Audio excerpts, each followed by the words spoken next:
Novamente, muito obrigado pela presença, pelo apoio, pela companhia na prática.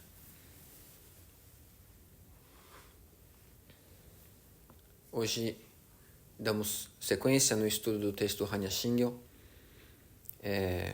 na tentativa de finalizar esse texto hoje. Não sei se nós vamos ter tempo hábil para isso, mas de toda maneira, eu trouxe todo o conteúdo final do texto. Essa parte final, ela não traz tanto conteúdo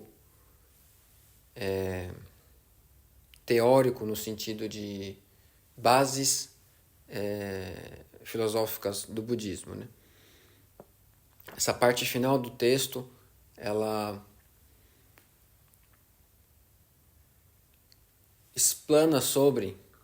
explica sobre a realização de Hanya-Haramita e como isso é importante, como isso é glorioso.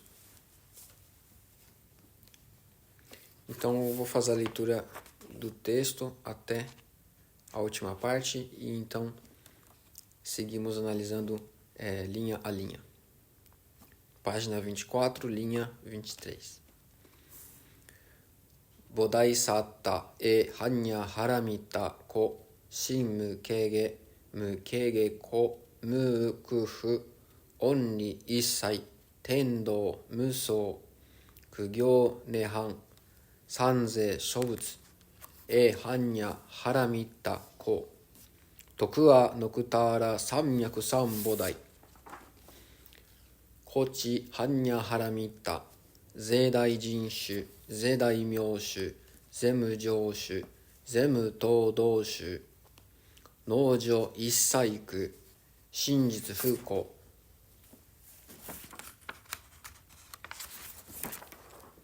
kosetsu Hanya-Haramita shu sokusetsu shu watsu gyate gyate hara gyate hara so gyate boji soaka Hanya Shingyo.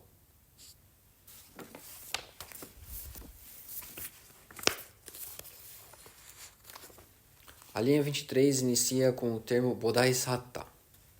Bodhisatta, de acordo com os estudiosos, existem algumas maneiras de destrinchar esse termo, né? Esses estudiosos que teorizam, estudam de maneira teórica o texto do Hanya Shingyo e que geralmente fazem isso a partir das suas bases, do seu texto original no sânscrito, no Pali ou no tibetano também, eles acabam trabalhando bastante na gramática do texto, em como as palavras no sânscrito são formadas, substantivos, adjetivos, verbos e todas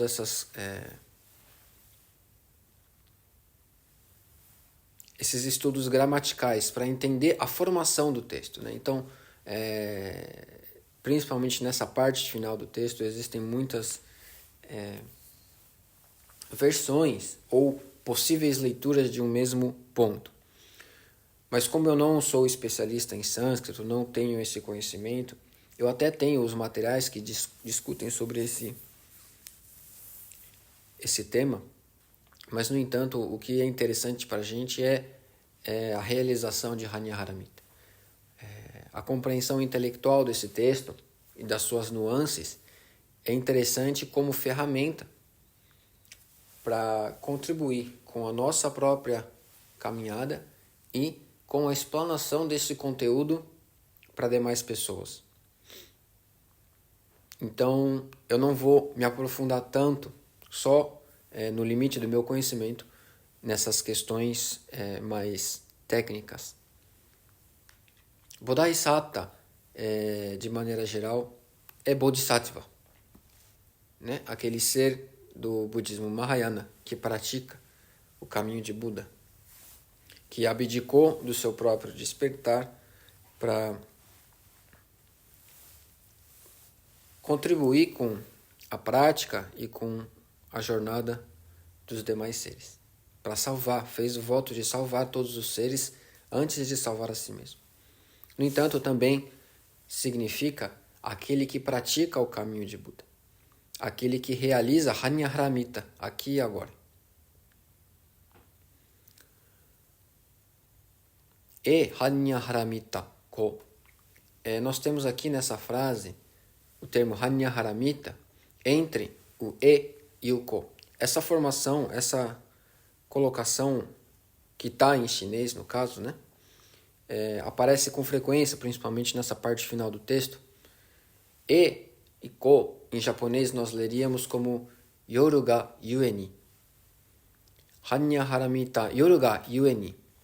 Então, por meio de Hanyahramita, então, é uma relação de causa, né? É uma frase, é uma formação gramatical que relaciona uma causa, né? Hanyahramita yoru ga yueni. Ou, por conta disso, por causa disso, por isso, então acontece dessa forma. Aqui nesse ponto, está se referindo que o praticante, quando realiza Hanyahramita, então, passando para a linha de baixo, linha 24, ele está livre de todo e qualquer obstáculo. Sua mente torna-se livre, ou, melhor dizendo, né, ela não se torna livre porque ela nunca foi amarrada. No entanto, ela se reconhece originalmente livre. Acho que esse é o melhor termo para a gente usar aqui. Se reconhece originalmente livre e sem qualquer tipo de obstáculo. Quais são esses obstáculos, né? A gente já veio discutindo isso de algumas outras formas, né? Mas é a ilusão na existência, ou ilusão de que essa identidade, ela é de fato o que ela aparenta ser. Esse é o maior obstáculo que a gente tem. É isso que faz com que o som que vocês ouvem quando eu falo seja percebido como algo que esteja ali, um objeto que esteja falando para um sujeito que o ouve, né? Essa é a maior barreira que a gente tem na realização de Hanyahramita. De perceber essa sabedoria, essa capacidade original de tocar a realidade da maneira como ela se manifesta.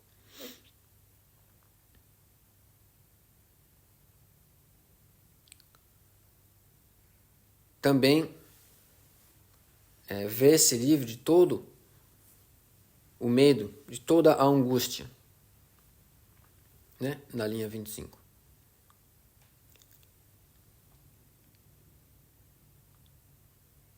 Linha 26. Onni issai tendo muso. Onni é formado pelos caracteres distante e separação, separar-se. Ou seja, você, quando percebe a sabedoria original inerente a essa existência, quando se percebe que a mente é originalmente livre de qualquer obstáculo, livre de qualquer angústia, de qualquer medo, então toda a compreensão invertida da realidade torna-se distante dessa existência. Tendo significa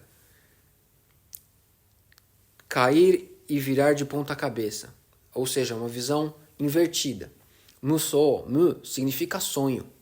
So é a nossa capacidade mental, de pensamento, a nossa consciência. Ou seja, essa consciência condicionada e discriminatória que faz com que a gente veja a realidade de maneira invertida. O que significa ver a realidade de maneira invertida? É olhar para essa mão e assim no momento seguinte em que ela deixa o campo de visão, é acreditar que Os nossos olhos ainda podem ver essa mão, mesmo que ela não mais exista ali.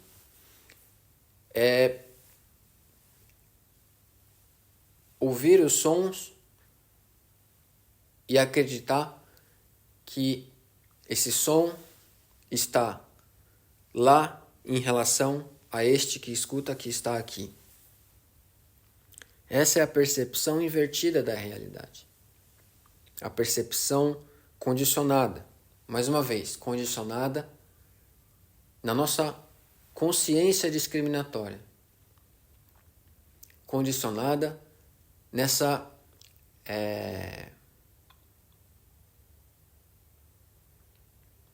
nesse hábito de trocar a realidade pelas palavras, de trocar a realidade pelo conceito.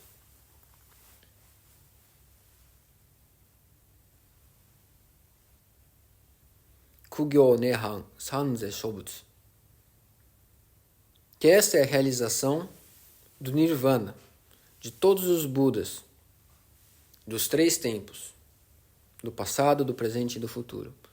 Isso aqui, essa linha, diz exatamente... Desculpe. Essa linha diz exatamente a mesma coisa que Buda Shakyamuni disse no momento do seu despertar. Ore to daichi ujo doji jo doseri. Eu, a grande terra, todos os seres simultaneamente somos o caminho.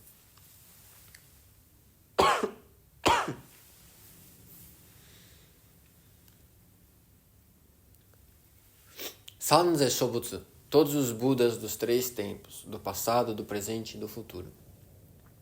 Não esse tempo que nós estamos habituados a compreender, esse tempo linear, onde para que esse tempo linear exista é necessário existir uma ideia de sujeito que percebe um objeto que passa por um tempo. Né? Essa percepção condicionada impede que a gente perceba todos os Budas dos 3 tempos aqui e agora, assim como Buda Shakyamuni proclamou que ele, a grande terra, e todos os seres simultaneamente são o caminho. Né? Essa percepção equivocada de sujeito e objeto que cria uma linearidade no tempo é o que impede a percepção de todos os Budas nos 3 tempos e a sua realização e a realização do Nirvana, né? Aqui e agora.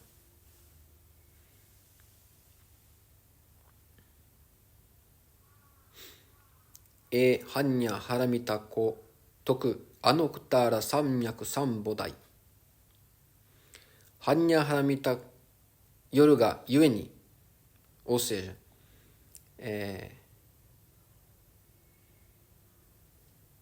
com a realização dessa sabedoria perfeita, original, então é possível adentrar o estado do despertar insuperável. Em sânscrito, Anuttara Samyak Sambodai fica como Anuttara Samyak Sambodhi. Anuttara, se não me engano, significa insuperável, que não há nada superior, não há nada acima desse estado de despertar. Né? É o estado em que Buda Shakyamuni atingiu quando viu a estrela da manhã. No momento em que ele avista a estrela da manhã e percebe que aquele momento, que esse momento, aqui agora, onde há o contato com os olhos, não há sequer um único milímetro de distância, de desajuste na realidade. Esse som que sai da minha boca e toca o ouvido de vocês, esse momento em que toca o ouvido, é o momento onde toda a realidade se manifesta da maneira como ela é. Não há qualquer desajuste. O momento em que há esse toque, esse momento aqui agora, Vocês podem perceber isso? Eu volto sempre no mesmo exemplo, mas... De onde vem esse som? Onde está esse som?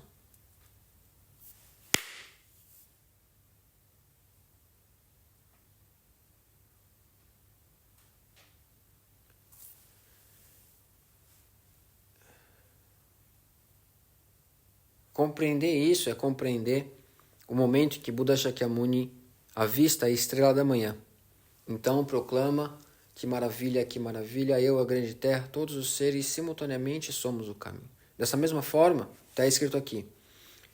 Então, percebendo a sabedoria original inerente a essa existência, pode-se então atingir o estado do despertar insuperável de Anuttara Samyak Sambodhi. Para isso, é necessário abrir mão dessa consciência condicionada. É necessário abrir mão dessa necessidade de intelectualizar a experiência do aqui e agora. Intelectualizar a experiência não é ruim, não é de todo inútil. É uma maneira que nós, seres humanos, encontramos de compartilhar o nosso conhecimento, de compartilhar as nossas experiências, de realizar uma comunicação, de criar a comunicação. Isso é fundamental para a nossa sobrevivência.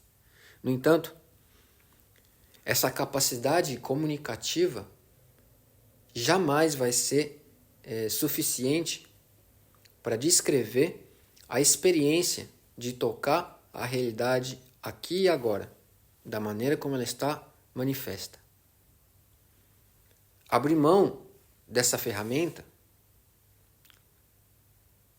em outras palavras, compreender que isso é apenas uma ferramenta e deixar-se livre para a experiência do Anuttara Samyak Sambodhi, aqui e agora, é o caminho para a realização de Hanyāharamita.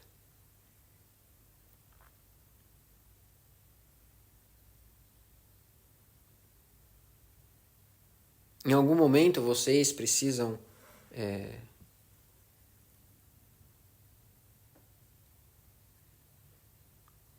intelectualizar ou compreender o som para que ele seja ouvido? Intelectualizar ou compreender a forma para que ela seja vista? Intelectualizar ou então compreender o sabor de quando você coloca a comida na boca? Ou o odor quando você sente o cheiro de uma flor, por exemplo?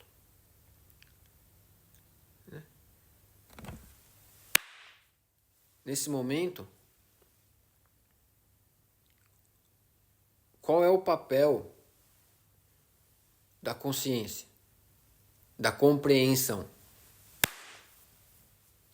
Quando eu coloco a minha mão diante de vocês assim, então eu viro minha mão ao contrário, dessa forma. O momento em que esse fenômeno muda, aquilo que toca o seu olho se transforma também. Não há sequer 1 milímetro de desajuste. No momento em que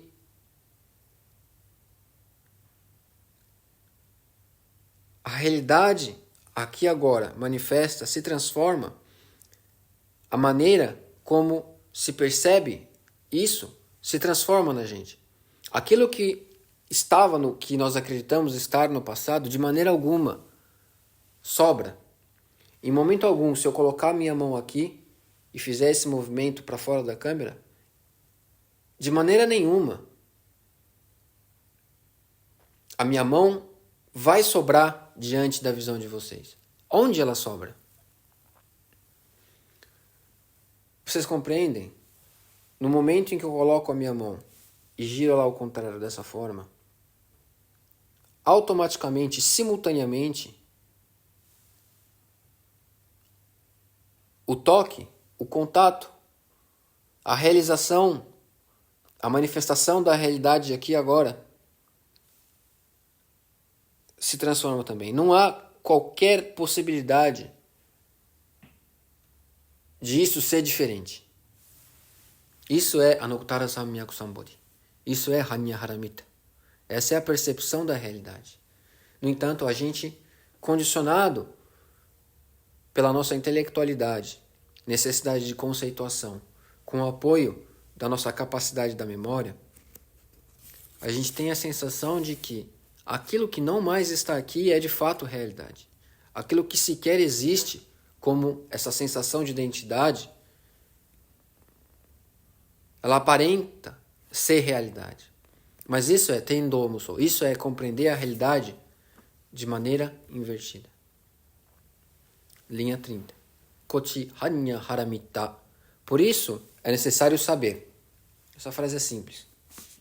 É interessante, né? Como, né? A gente é uma tradução um pouco como uma licença poética, né? Mas eu traduzi como por isso, né? Mas ti, que é o verbo saber, ele vem antes de Hanya Haramita. Nesse caso, no chinês, nós colocamos o verbo antes, né?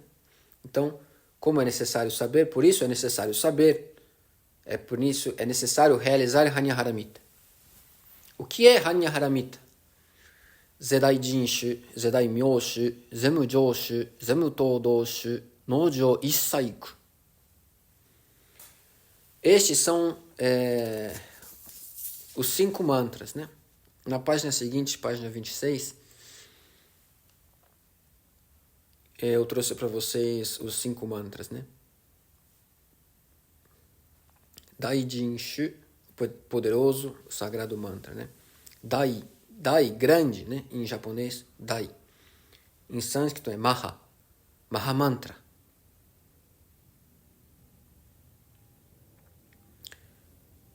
Dai Myoshu, mantra da sabedoria perfeita. Daimyo, né? Dai, grande. Myo é clarificar, claro, clarificar, né? Que é Vidya. Vidya mantra. Sabedoria, né? Vidya, em sânscrito, é sabedoria. Mujo, pelos caracteres, significa não há e acima, né? Ou seja, não há nada acima. É o mantra superior, o mantra insuperável. Anuttara. O mesmo de Anuttara Samyak Sambodhi. Mutodoshu. O mantra incomparável, né? Mutodo. Esse mu é uma negação e em sânscrito, como é um parente do português, o a, ele também é uma forma de negação, como por exemplo, átomo, né? Aquele que é indivisível, né? E outras palavras, né?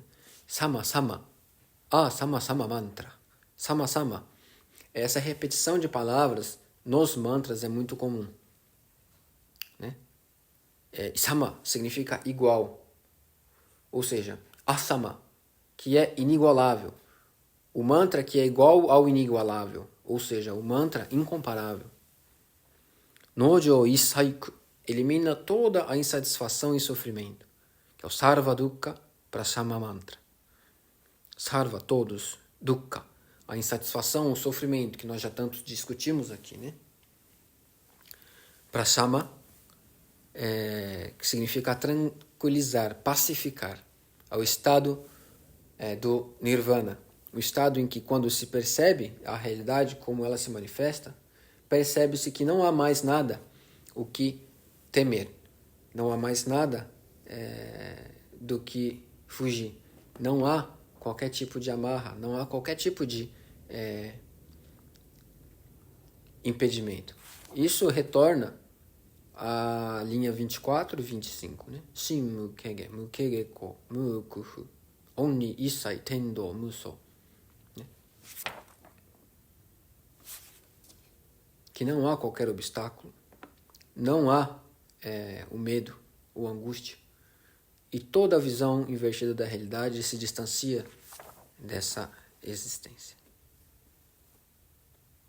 Esses são os 5 mantras. E aqui, ele diz que é necessário saber que o mantra de Hanya-Haramita é maior que todos esses 5 mantras, né? Ou seja, ele tem a mesma capacidade, tem o mesmo poder desses 5 mantras, né? É necessário saber, né? Em japonês nós chamamos mantra de Shingon, ou Shu também, né? Esse Shu do Zeidai Jinshu, Zeidai Myoshu, Zemu Joshu, Zemu Todoshu, né? Outras formas em japonês é Gon, Shugon, Myo, Jinshu, ou mesmo Shin, que é o Kokoro, que nós muitas vezes traduzimos comumente, mas também ele significa o mantra. Hanya Haramita Shingyo. Ele é de fato a essência de Hanya Haramita, porque ele é o mantra de Hanya Haramita, que nós já discutimos antes, né? O Hanya Haramita Nyoson, que é a mãe de todos os Budas, né? Butsumo Hanya Haramita, a mãe de todos os Budas, que é a sabedoria perfeita, a sabedoria original. O mantra, em sânscrito, man é o verbo pensar. Tra é um substantivo que designa uma ferramenta ou até mesmo um local, né? E o mantra, ele é a ferramenta do pensar, ou seja, é a palavra sagrada. Na antiguidade, muito antes do próprio nascimento de Buda Shakyamuni, os mantras, a recitação de palavras mágicas, de palavras sagradas, o som dessas palavras sagradas por si só é a própria divindade, é próprio Buda, é próprio Bodhisattva. Isso foi incorporado no budismo, né? Mesmo por Buda Shakyamuni e todos os seus discípulos. Os mantras que nós temos, os muitos mantras que nós temos no budismo, e nos seus diversos formatos, sejam eles longos, sejam eles curtos, eles normalmente não são traduzidos. Nós temos como investigar a origem dessas palavras e tentar uma tradução para o sânscrito, né? Como, por exemplo, Dai Rishin Dharani. Dharani é um mantra mais longo, é uma junção de mantras e de louvores. E nós temos até traduções do Dai Rishin Dharani. No entanto, o som por si só é a própria manifestação de Buda ou de um Bodhisattva. No caso de Dai Rishin Dharani, dos ensinamentos e da compaixão de Kannon Bosatsu, Avalokitesvara. Os mantras, eles são característicos por terem palavras que se repetem, né? Diversas vezes. E quando isso foi trazido para a China e até para o Japão, não se realizou uma tradução. A única coisa que se fez foram colocar caracteres chineses com sons próximos para se preservar o som que esses mantras possuem. Então, é importante trazer essa conversa, porque é comum a gente encontrar muitos lugares em que o budismo não faz uso desse tipo de coisa, mas é mentira. Faz, e desde a época de Buda Shakyamuni. É um modo, é uma maneira de transmitir o ensinamento. É uma maneira de realizar a prática também de Buda, né?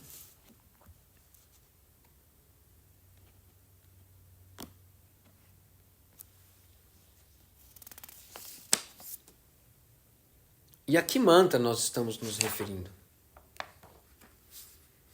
Nós estamos nos referindo ao mantra de Hanya Haramita Nyoson, a mãe de todos os Budas.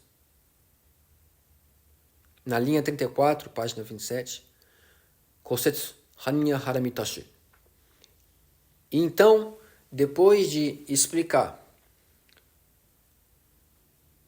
todas as bases da filosofia budista, ou seja, de todos os aspectos da realidade, depois de louvar e explanar sobre os méritos, os louvores de se recitar esse mantra, então ele fala, então com isso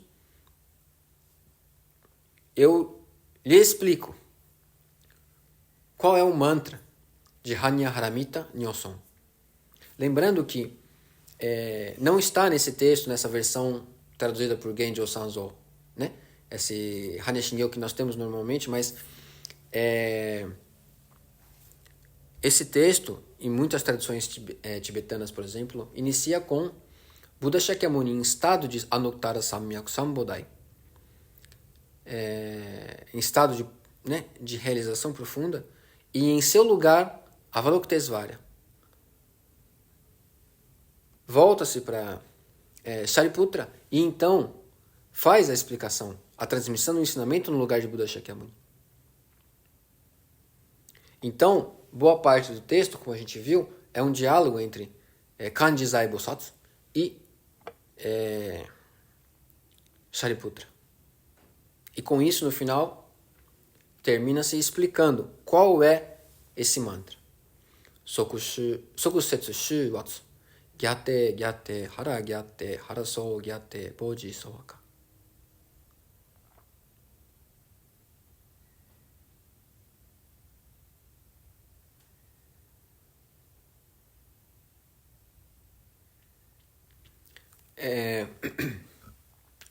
A linha 35, eu coloquei todos esse verso porque tende-se a compreender o mantra de Hanya Haramita Nyoson apenas como Gyate, Gyate, Haraso, Gyate, Boji, Soaka. Mas, no entanto, Sokusetsu Shu Watsu também é tido como parte do mantra, né? Isso é importante ressaltar. Apesar de que, na hora de realizar a recitação, nós iniciamos com Gyate, Gyate, Haraso, Gyate, Boji, Soaka. Na linha 35, o primeiro caractere Soku significa é o mesmo que. Shiki Sokuze Ku Sokuze Shiki. Forma é o mesmo que vazio é o mesmo que forma. Então, dessa forma, ele explica o mantra. Esse soco, eu coloquei entre parênteses no lado, em sânscrito ele é Tadyata. Em outras traduções, que não a de Sanzo Hoshi, quando você pega o texto no sânscrito, ele coloca Tadyata Om Gyate Gyate Paragate Parasangate Bodhi Svaha. Existe esse Om, que é o mesmo Om que nós encontramos nas práticas yogas, por exemplo, né? Então, é importante saber que tudo isso, todo esse universo, de alguma maneira, está conectado, né? Uma coisa influenciou a outra de maneira inevitável, né? Esse Tadyata, ele também aparece em outros mantras que nós temos na própria tradição Soto. Como, por exemplo, nos mantras que estão inclusos no texto do Kanromon, do portal do Doce Néctar, né? Tadyata, ele é o Tanyata. Então, existe um verso um dos mantras incluídos no texto do Kanromon, que é Tanyata on soro soro hara soro sowaka. Esse Tadyata on é exatamente esse mesmo que está aqui no Hanya Shingyo, que está oculto, né, na tradução do Genjo Sanzo, que é essa que nós estamos usando agora, mas que no texto em sânscrito ainda existe. E quando nós encontramos materiais de estudo sobre o Hanya Shingyo, existe uma necessidade de se traduzir esse mantra que eu não consigo compreender. Tudo bem, a gente pode traduzir como aquele que já foi, aquele que já foi. Ou no caso, na realidade, né, quando esses estudiosos do sânscrito fazem o estudo do texto em sânscrito, eles denotam com clareza que na realidade é uma colocação no feminino. Então esse gyate, gyate, né? Gate, gate, paragate, é uma referência ao feminino. Ou seja, aquela que já está na outra margem. Aquela que já está na outra margem. Essa que já está na outra margem, no feminino, é Hanyaharamita Nyoson, a mãe de todos os Budas.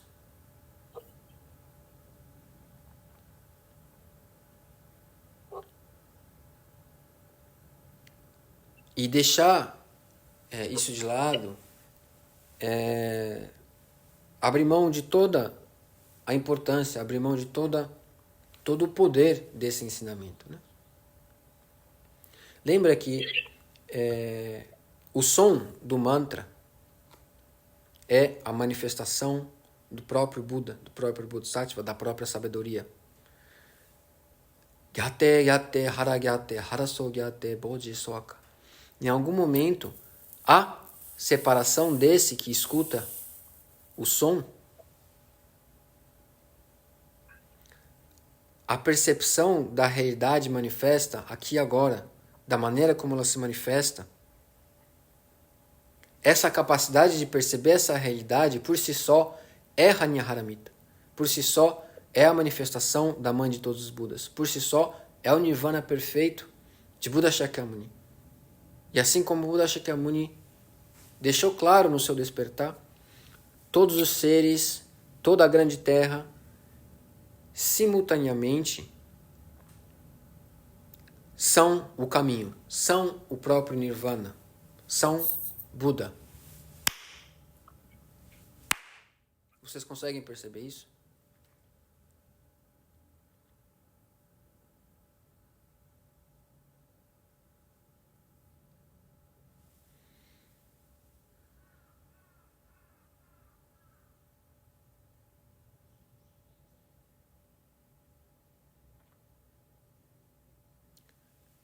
Hanya Shingyo, linha 36, o último verso. Esse Hanya Shingyo é colocado para fechar o texto, né? Para sinalizar o final do texto. E eu coloquei como tradução fim do ensinamento sobre o mantra de Hanyaharamita Nyoson, a mãe de todos os Budas, e a sabedoria original perfeita.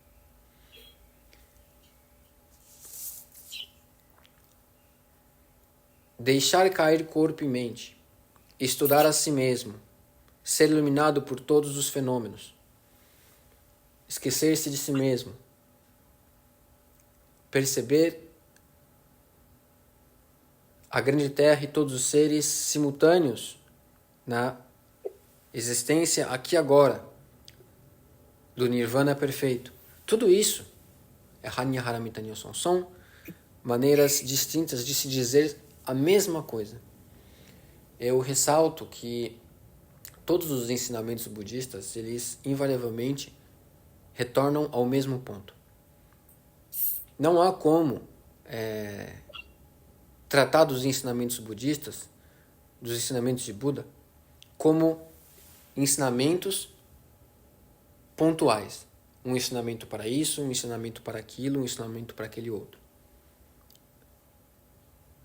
Não há ensinamento diferente, há apenas um único, dito de maneiras diferentes.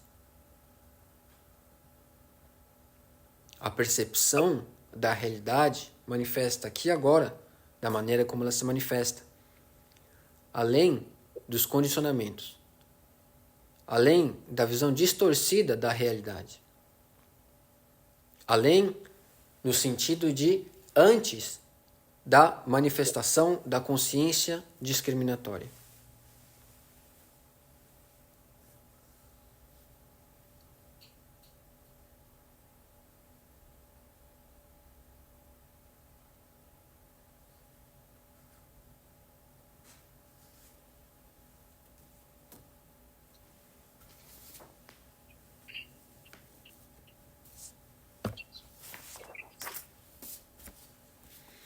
Alguém tem alguma questão?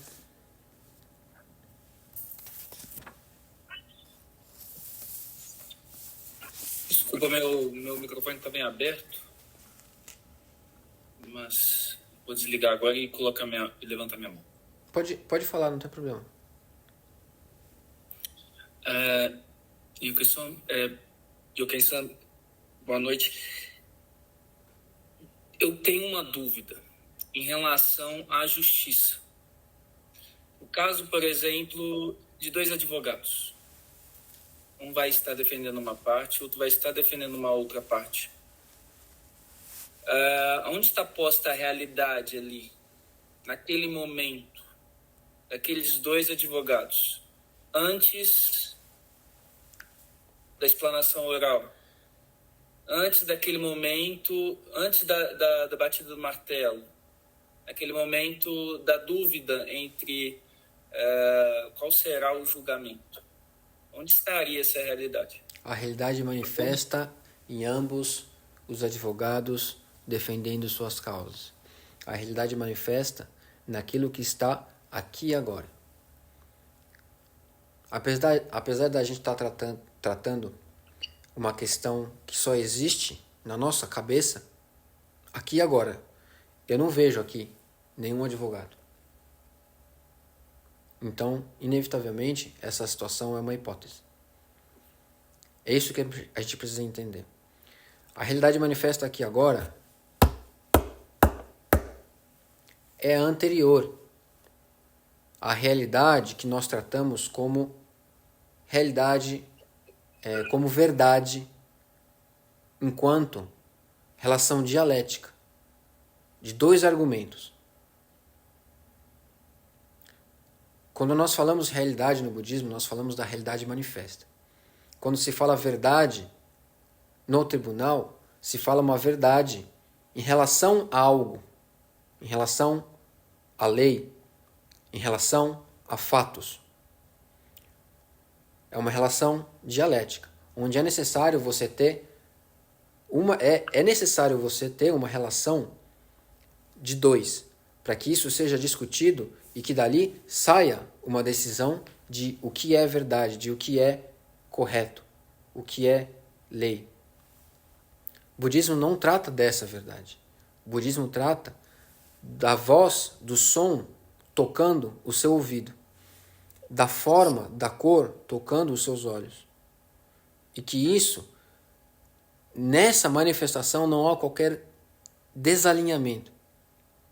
O momento em que você coloca o chá na boca, quando você toma chá, e ele toca a sua língua, só existe o gosto do chá. Não há a menor possibilidade daquele chá ter gosto de leite, ou ter gosto de achocolatado, ou de qualquer outra coisa. Não há esse desajuste. O momento em que eu olho para esse lado, essa manifestação vai ser a única que existe. Assim, então, quando eu olho para esse lado, aquilo que está desse lado, de maneira alguma sobra nos meus olhos. De maneira alguma marca os meus olhos. O som que eu escutei ontem não marca o meu ouvido. A sensação dele, sim, marca a minha memória, marca a minha capacidade de preservar uma experiência na minha memória. Mas o que nós estamos discutindo como Hanya-Haramita, como a realidade manifesta, é exatamente a capacidade de perceber que a realidade aqui agora manifesta, ela é anterior à capacidade de explicar isso de maneira intelectual ou armazenar isso na minha memória. Compreende como a realidade manifesta aqui agora não possui nenhum tipo de barreira, não possui nenhum tipo de distanciamento. Não há qualquer distanciamento nesse momento, nessa realidade aqui agora. Eu tenho aqui o meu tablet aqui na minha frente, a mesa. E por mais que eu tente fazer com que exista uma árvore aqui agora na minha frente, isso vai ser impossível. Porque a realidade não possui nenhum mínimo desajuste. Né? Assim como se eu pegar um objeto e soltar ele, ele cai. Essa é a verdade que é necessário compreender, esclarecer.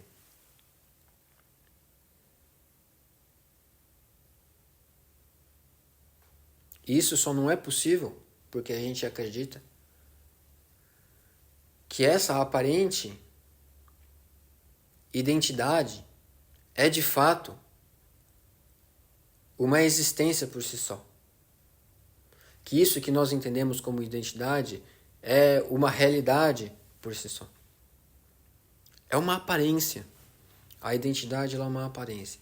E se nós não clarificarmos isso, toda a insatisfação vinda de uma única palavra dirigida a nós faz com que a gente sofra. Essa é a tamanha fragilidade da nossa existência enquanto condicionada. Está sujeito à insatisfação e o sofrimento de algo que é causado por algo que não existe. Isso, quando a gente percebe, chega a ser incompreensível. Né? Como o nosso bem-estar, vamos dizer assim, de maneira simples, está condicionado a coisas inexistentes, justamente pela nossa incapacidade de perceber a realidade manifesta, de perceber Hanya-Haramita, de realizar Hanya-Haramita.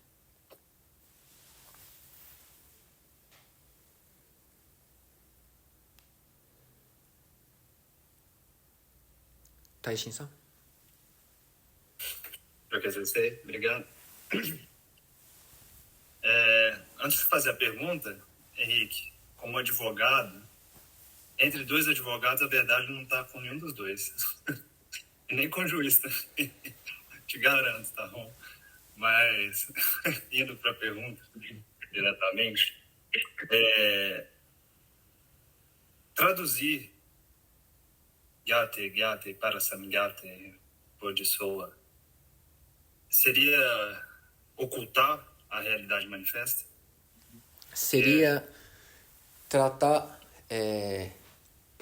a própria Hanya-Haramita Nyoson, a própria alma de todos os Budas, como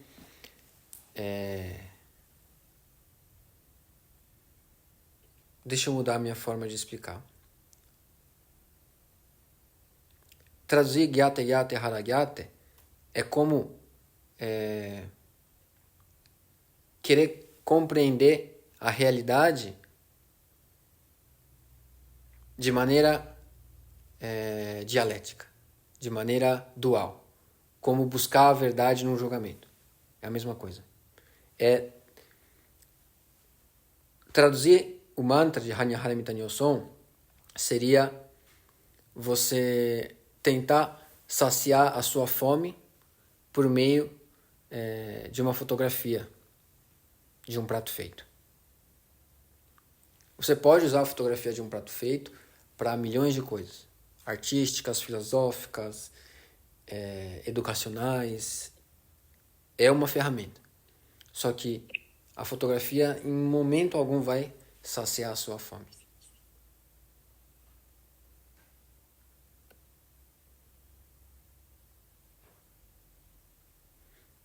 Obrigado. Genjo-san.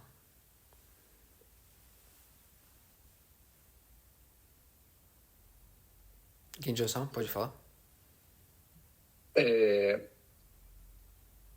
A minha dificuldade não tem sido mais comigo, mas com o que eu transmito, né?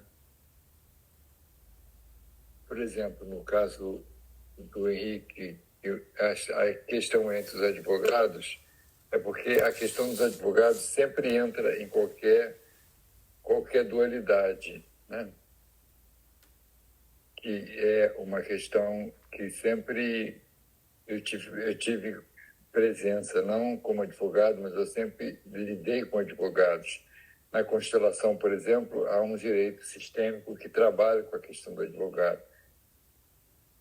E dentro do budismo a gente enxerga como outra coisa, né? Mas a minha maior dificuldade é sobre o esquecer do si mesmo, não para mim, mas para transmitir para os meus discípulos o que é a ausência da manifestação do ego, né? Porque eu tenho dificuldade de explicar o que é o ego, porque, por exemplo, eles falam, mas como que eu vou falar alguma coisa sem eu falar no eu?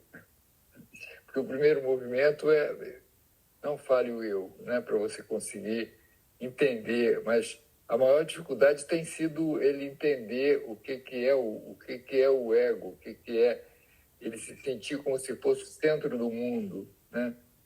Que de uma forma eu tento explicar, mas nem sempre eu consigo eu consigo transmitir esse ensinamento, né? Porque o mais prático que eu faço o mais prático que eu tento, que também ainda não consigo sucesso, é explicar que quando você pensa em todos os seres, você está incluído nesses todos os seres, né?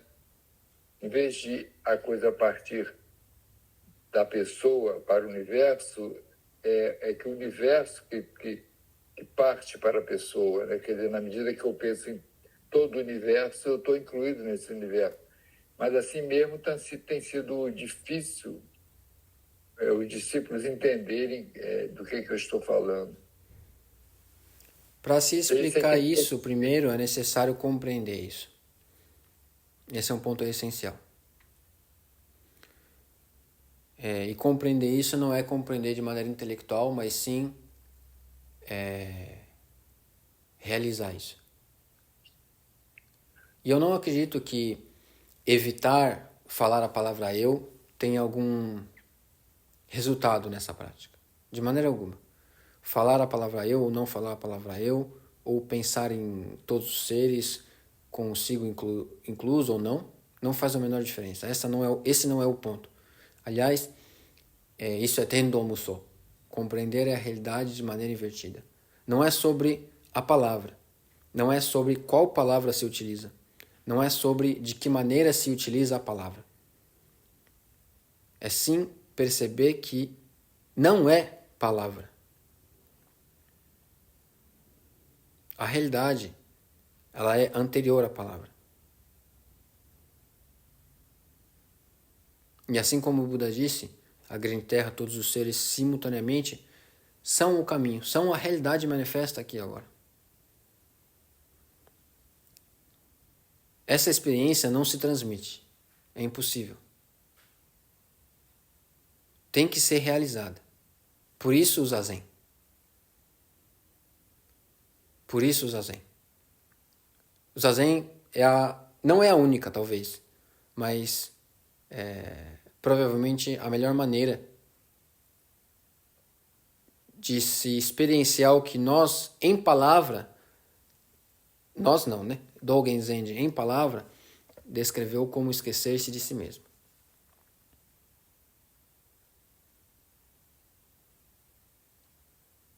Não é questão da palavra, de como se usa ou de qual se usa, mas sim de que não é palavra, não é conceito, não é racionalização. É o som manifesto aqui agora, quando se percebe o som não como objeto, mas como toda a realidade manifesta aqui agora. É quando se percebe o sabor do chá. Não como alguém que saboreia o chá, que sente o gosto do chá, mas o chá manifesto aqui e agora.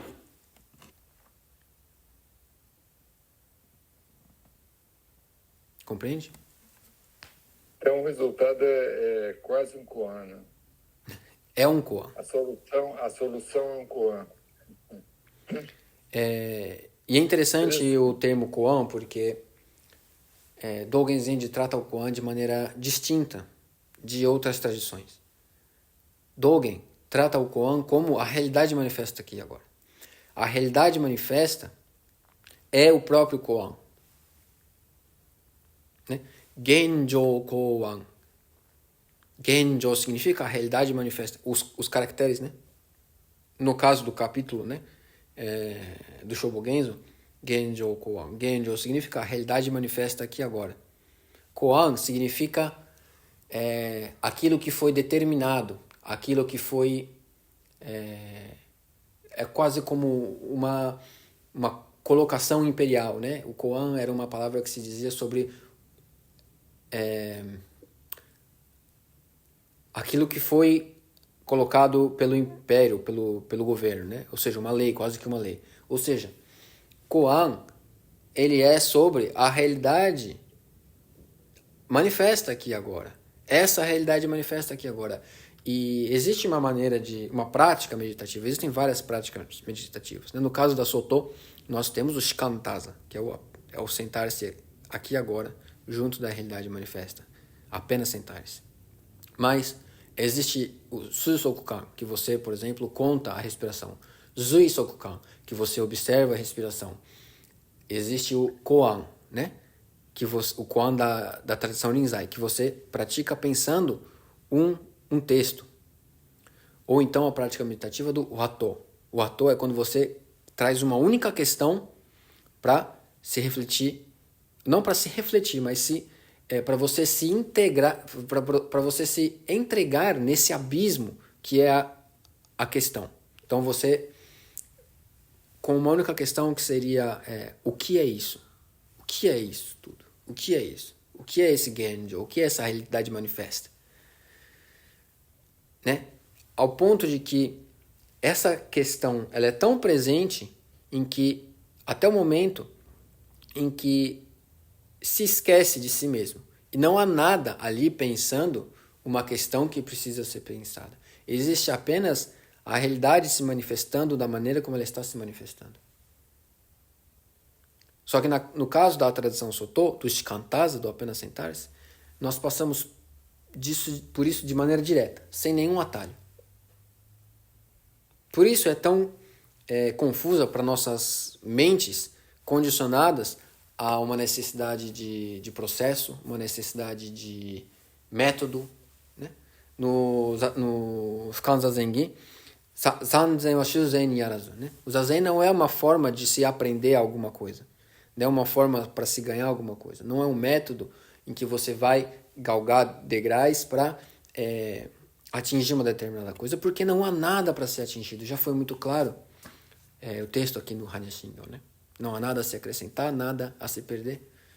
Existe apenas a realidade manifesta aqui agora. É um caminho que eu tenho percorrido a chegar no Haikai, por exemplo.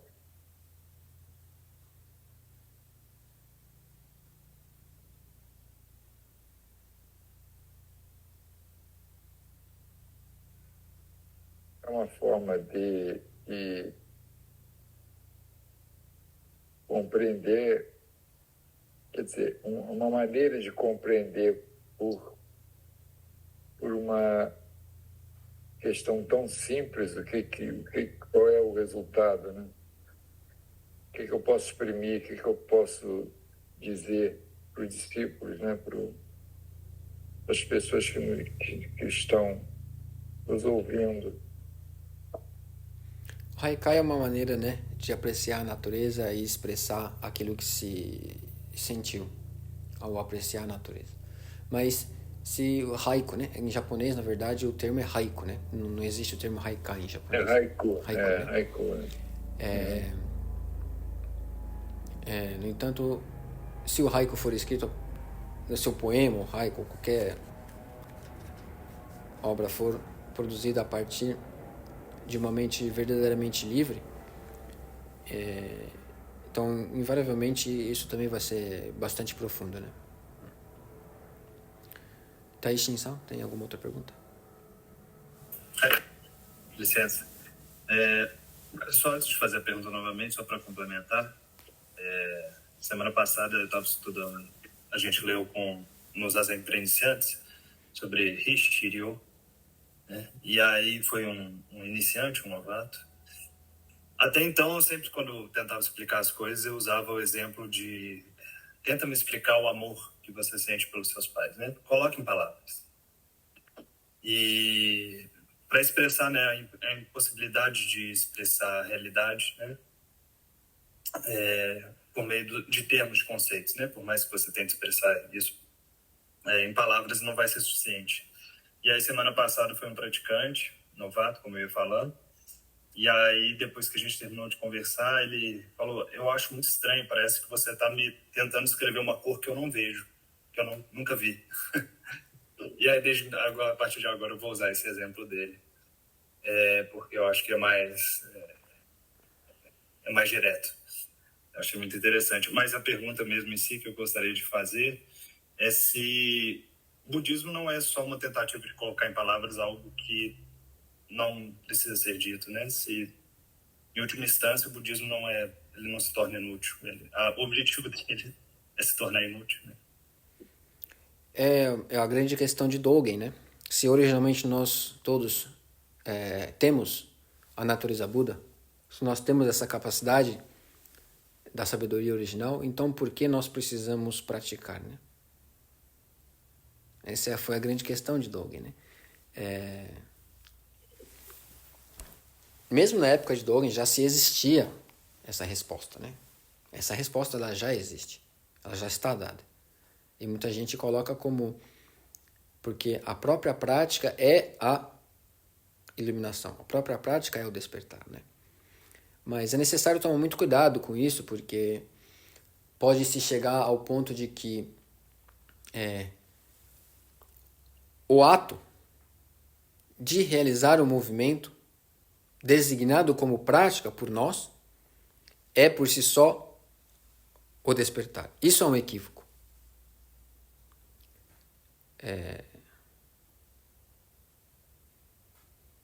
Não tem como você descrever uma cor que você não vê se você não ver a cor. A cor está ali. O problema é que a gente não olha para ela. Quando você olhar para ela, que está diante dos seus olhos, e ver a cor, você vai saber o que é a cor. Você vai ter a experiência da cor. Agora, descrever uma cor, para quem nunca viu, é como falar grego para quem não entende grego. Né? Mais uma vez, não é a questão da palavra ou de como se usa a palavra. É questão de realizar ou não. A realidade já está diante dos nossos olhos. A gente só não está... nós não nos deixamos ver por conta de um condicionamento. Né? Genjo-san, pode falar?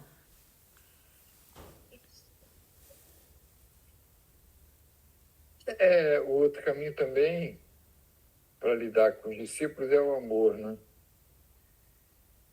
Além da cor e além de... Porque o mais difícil tem sido fazer com que eles sentem muito tempo na meditação. Esse é que é a maior questão, né? Quer dizer, eles sentem atração pela meditação, mas eles não conseguem fazer a meditação.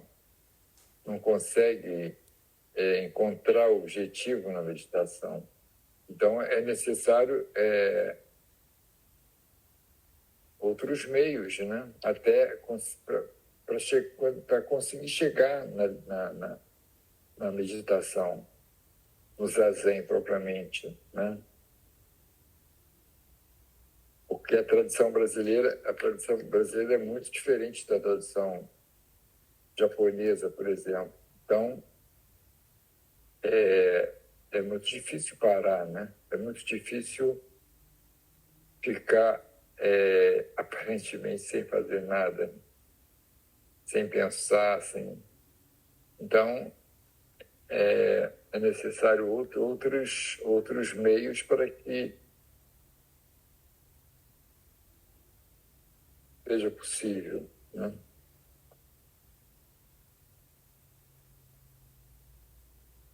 É isso. Entender a prática do Zazen como não pensar é um dos maiores equívocos que a gente pode ter em relação à prática do Zazen. Levar as pessoas à prática do Zazen, fazendo com que elas acreditem ser não pensar, é a pior maneira de levar as pessoas para a prática de Zazen. Isso não tem absolutamente nada a ver com Zazen.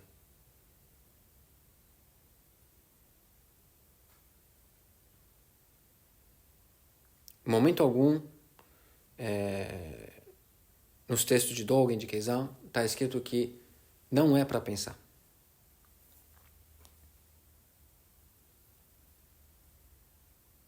São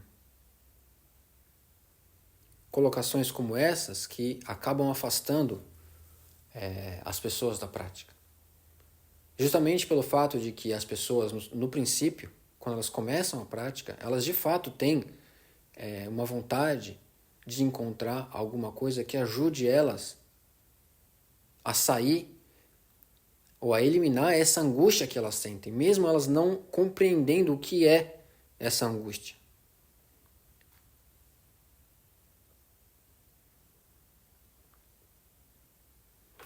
E mesmo a pessoa não compreendendo o que é essa angústia, ela busca alguma maneira de tentar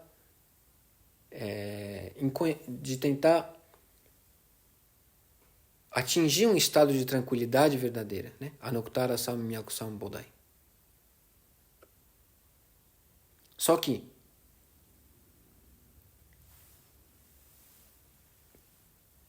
quando a pessoa se frustra em relação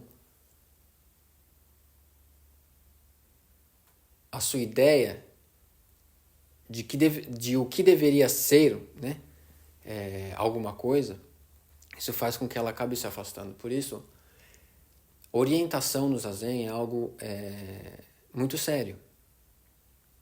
Primeiro porque muitas pessoas se equivocam achando que o Zazen, a prática do Zazen, ela é de alguma maneira uma terapia ou alguma coisa que vai... É um treinamento que vai fazer com que ela melhore a qualidade de vida ou alguma coisa do tipo. Isso pode até ser um efeito colateral, né? Um efeito posterior. Mas instruir sobre Zazen, ensinar Zazen, precisa, deixando em termos claros, de alguém que saiba o que está fazendo.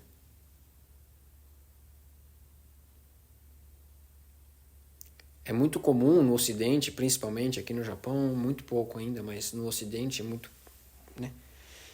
Misturar Zazen com psicologia, misturar Zazen com mindfulness, que não tem absolutamente nada a ver, com constelação não sei o quê, não tem absolutamente nada a ver.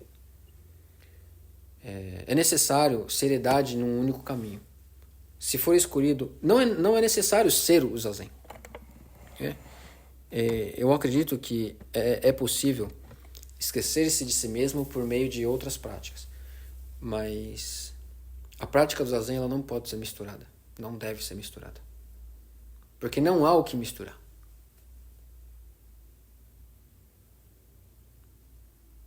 Então eu só peço esse cuidado para todos os que almejam, de alguma maneira, instruir sobre Zazen. Façam isso da melhor maneira que vocês puderem.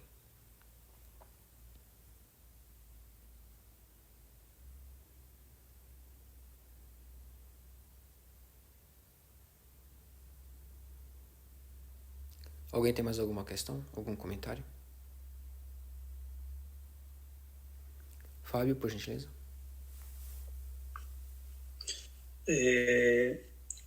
Assim, a respeito da fala do senhor, essa sua última fala,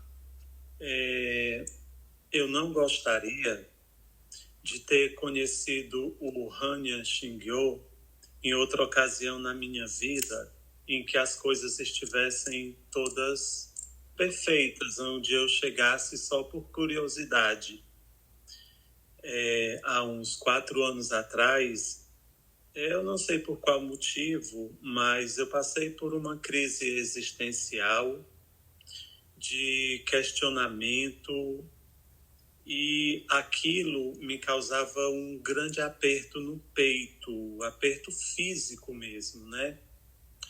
E eu lembro quando eu comecei a praticar Zazen, e aí eu juntava com algumas leituras, mas ainda não tinha algumas orientações. De vez em quando eu praticava com o Senhor aos domingos à noite pelo Instagram.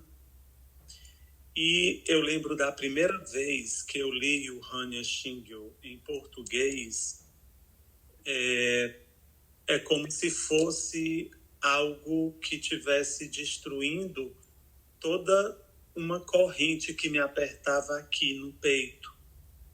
Cada passo que eu lia, eu parava um pouco, eu olhava para a parede e aquilo tinha uma dimensão tão grande dentro de mim que tudo se expandia, e todo aquele aperto e toda aquela angústia, principalmente quando eu via lá a palavra nem, né, em português mesmo, né, nem sabedoria, nem iluminação, nem ignorância, aquilo me libertava de uma forma tão profunda. Não quero dizer que hoje a minha vida é muito perfeita e que eu não tenha essas sensações de medo, angústia, alguma coisa. Mas equalizou a mente de uma forma que, quando essas sensações se apresentam, e que eu lembro dessa tradução, é como se fosse um lugar onde a mente vai imediatamente para lá e habita, e fica tudo explicado sem uma explicação dessas explicações que a gente tem, assim, rotineiras, mas algo muito mais profundo. Então eu considero esse sutra, eu fiquei muito feliz em saber que no Zen, né, um dos mais importantes e tenho uma certa devoção, e por conta disso, quando eu vi que o senhor estava ofertando esses estudos, eu não pensei 2 vezes, e gostaria mais uma vez de agradecer ao senhor por esse aprofundamento, que esse momento ele só traz para mim mais a certeza ainda de que eu acertei em olhar com o coração para esse sutra. E foi praticamente uma salvação de vida. A segunda vez em que ele salvou minha vida foi na própria direção do carro, eu dirigindo, já muito cansado, minha mãe já é de idade, ela faz tratamento em outro estado, eu moro no Ceará e ela faz tratamento no Piauí. E por conta do tempo a gente faz um bate e volta, e são mais de 300 quilômetros. Então, à tarde, depois do almoço, a gente voltando, e só eu e ela já estava do meu lado, dormindo, e de repente eu comecei a ouvir o sutra. Comecei a ouvir o sutra, eu disse, mas eu estou dirigindo, eu não estou ouvindo o sutra. E eu percebi que eu estava dormindo e o carro já estava saindo da estrada. E foi como eu percebi isso, quando o carro começou a sair da estrada, porque eu já estava dormindo, o sutra começou a ser cantado na minha mente, porque eu canto muito aquele, né? Recito muito, eu gosto de treinar aqui. E na hora que o carro saiu mesmo da estrada, começou a minha mente a cantar o sutra, e eu acordei e deu tempo voltar para a estrada sem nenhum prejuízo. Então foram os 2 momentos assim muito marcantes na minha vida em que ele esteve presente. E mais uma vez eu gostaria de agradecer ao Senhor e a todo mundo que está aqui pelos, né, os seus ensinamentos também, por essa caminhada em em conjunto. Gachou. A mente humana ela é extremamente complexa e provavelmente indecifrável pela ciência, né? E a sua experiência ela é extremamente valiosa, extremamente importante, principalmente para você. Foi para mim escutando o seu relato. Passou a ser muito mais importante para mim escutando o seu relato. E eu tenho certeza que para você é muito mais importante, muito mais intensa.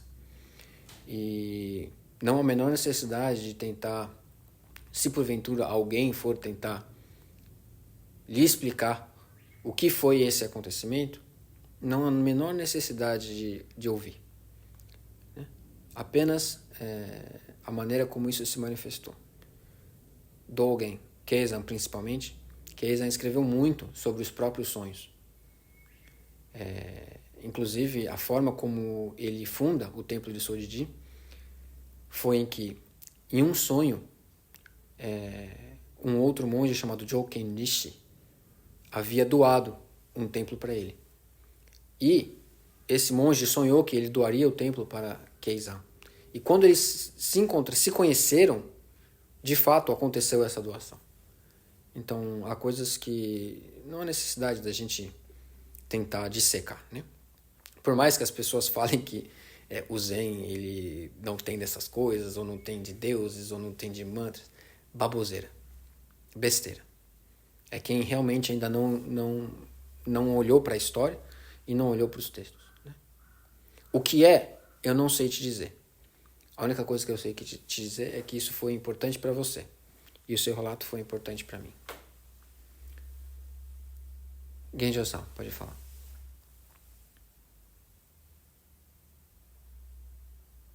Genjo-san, pode falar.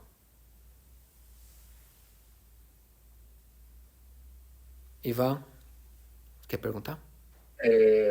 Não, eu queria agradecer esse depoimento do Fábio, porque exatamente são as questões que eu passo porque eu atuo não exatamente na área direta do Zen, mas nesses 15 anos eu tenho trabalhado com pinturas, escrevendo, porque eu acho que o meu caminho é o outro, né? E o que eu tenho observado é uma grande diferença entre a cultura japonesa e a cultura brasileira. Não é nem portuguesa, não é só a língua, mas é a cultura brasileira. Então, é muito lindo escutar o Fábio dizer que quando ele escuta o Sutra do Coração em português, ele consegue acessar o quanto isso é importante. Né? Evidentemente que nós, monges ordenados, etc.,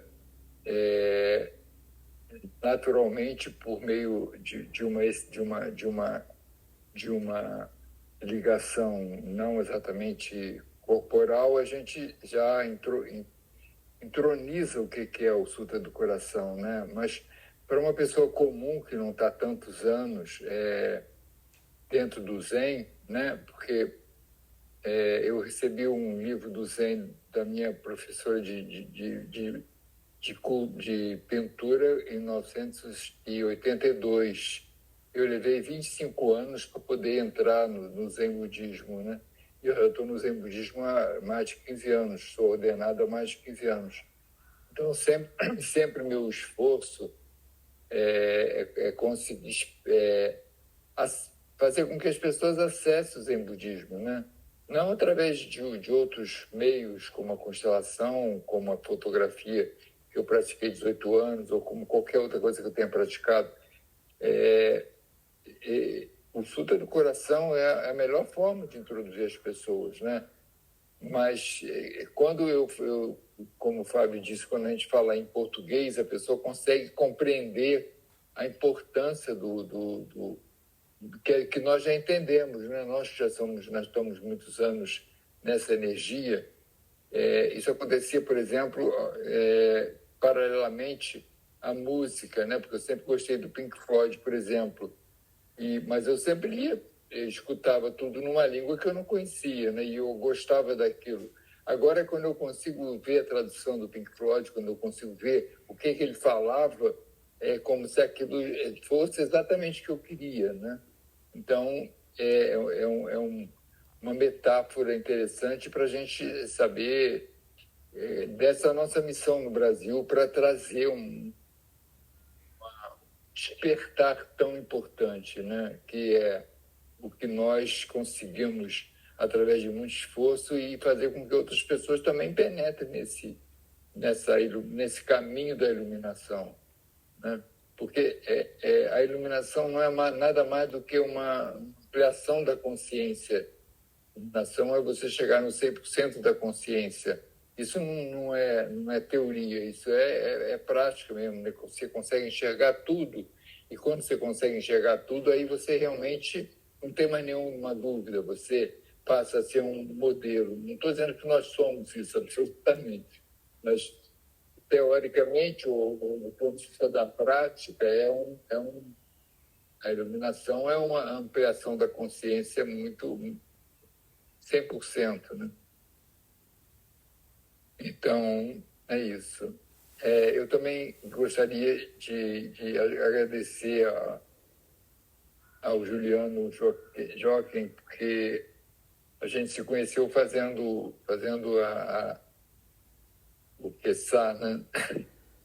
E quer dizer, é tão bom você estar disponível para nos ensinar tantas coisas, né? Quando eu procurei você agora nos últimos 1 ano, 2 anos, para você ser o meu professor, você falou, não, eu não posso ser teu professor, eu posso ser teu irmão no Dharma, né? Mas eu sinto muito mais que você realmente é o nosso professor. Muito obrigado. Só um comentário rápido para que a gente possa escutar o Eduardo sobre acessibilidade do budismo. Do meu ponto de vista, eu acredito que, justamente como você falou agora, disponibilidade é a nossa melhor ferramenta para que as pessoas possam se aproximar do budismo. Não uma atividade missionária invasiva, mas sim a nossa própria prática constante, aliado a uma capacidade de estar disponível, a uma proposição de estar disponível sempre que as pessoas precisarem. Saber ouvir, sempre na medida do possível, e estar disponível da melhor maneira que puder, né? Não precisa muito além disso. Manter a prática constante, e manter prática constante significa entrega, entregar-se, né? Ordenação monástica, Shuketokudo, por exemplo, significa deixar a casa. É necessário abrir mão de algumas coisas para que a gente possa se entregar de fato e, com isso, estar disponível para aqueles que vêm buscar isso, né? Essa é uma relação necessária, né? Abrir mão para estar disponível para aqueles que querem se aproximar do budismo, né? Essa acho que é, para mim, até agora, do que eu venho explorando, é a maneira mais eficaz, né? Eduardo, por gentileza.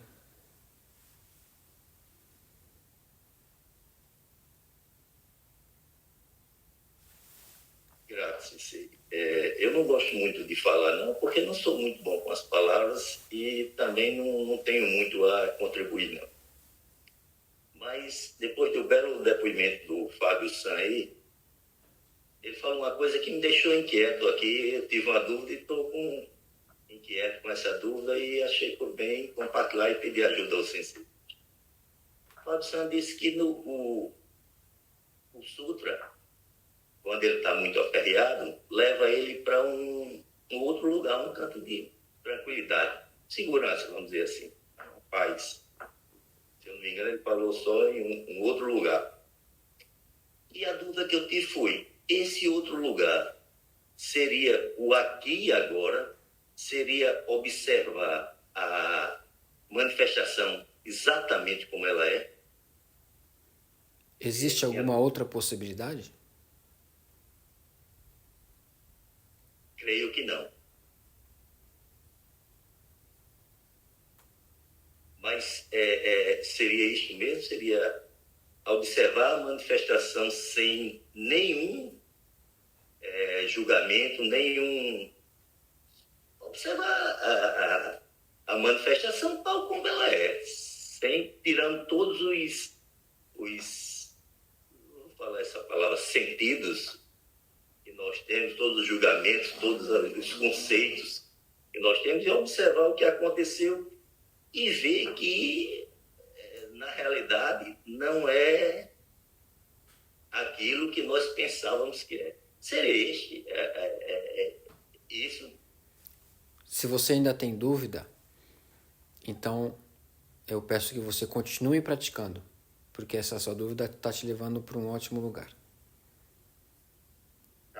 Mantenha essa dúvida com você. Mais do que isso, não tem o que eu fazer. Mas continue assim, porque a direção está correta. Gratidão a todos.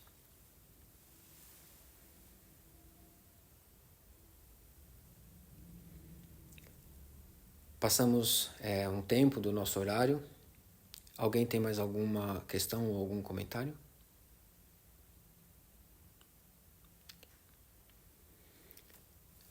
Assim, então, finalizamos o texto do Hanya Shingyo, um texto fundamental, basilar, que traz todos os conceitos e ensinamentos mais importantes e principais, para que a gente possa ter base para, então, estudar outros textos também, estudar outros ensinamentos, que no final vão dizer sobre a mesma coisa.